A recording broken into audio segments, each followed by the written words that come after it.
pumunta. At least may mga tao. Sinama namin sila, Beb. Ay, sumuka dito. Si Beb?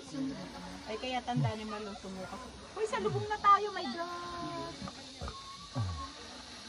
Ayan na, baka magulat kayo.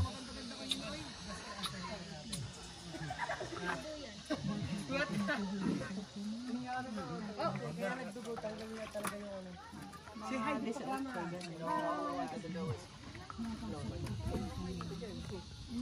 Nawala na yung isang kuya.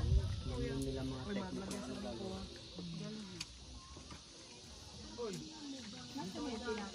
Ayun yung bata. Ayaw. Umuna na dun sa tali. Yung Pandin Lake, una nagbukas ng Pandin. Yambo ang sumikat kasi marami daw parking.